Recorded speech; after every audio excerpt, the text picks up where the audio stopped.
Are playing in Seattle right now, but watching the game on TV is off limits to thousands of fans. Comcast and Diamond Sports couldn't reach a new agreement blacking out Braves games for Xfinity customers. Atlanta News First, Joshua Skinner is live at 5 right near Truist Park in Cobb County. Josh, fans are the ones actually suffering during this squabble. Yeah, absolutely, Alan. You know, sports fans have been taking a beating over the last year or two with the Diamond Sports bankruptcy, and now it's customers with Comcast who are the latest group to not be able to watch the home team play. Chuck Douglas knows Atlanta. We live and die by the Braves. He's a partner at Murph's Sports Bar near the Battery, named after, you guessed it, Dale Murphy. Oh man, it is most definitely the center of our business. And Chuck's plans to head home at the end of the workday are in flux. It's frustrating. I'm going to leave a little early today, but I might stick around because I'm not going to be able to finish watching the game at home today.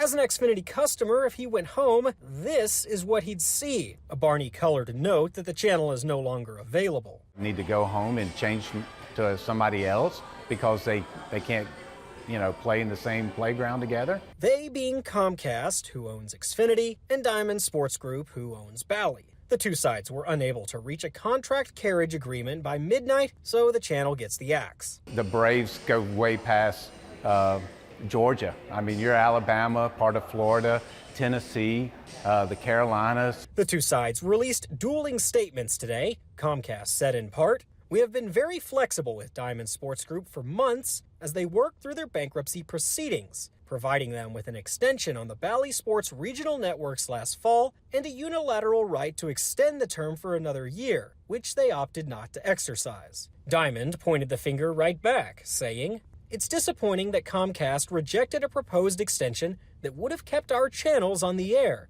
and that Comcast instead pulled the signals, preventing fans from watching their favorite local teams. Comcast has refused to engage in substantive discussions despite Diamond offering terms similar to those reached with much larger distributors of ours. And while the big boys fight, the fans lose." You know, that's the sad part about this. It's always a small guy that loses out. Including Chuck's parents. My parents live in a small country town, and they've had to change networks, several different cable companies, just because they want to watch the Braves.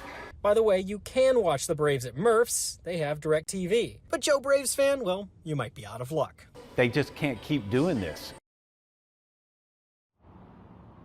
Now, Xfinity joins Hulu, joins YouTube TV, Fios, as well as Frontier Communications as some of the large major cable carriers who no longer are showing Bally Sports channels. And by the way, just a PSA, if maybe you don't have it, Braves games now, you're considering paying for the MLB package online where you can watch your home team play. You're actually not going to be able to watch it in the southern states because the MLB blacks out all those games in Georgia and throughout the South. So lose out seemingly for all sports fans down here. Reporting live in Cobb County, Joshua Skinner, Atlanta News First. A lot of disappointed Braves fans right now. Hopefully they can find an agreement real soon. Thank you, Josh.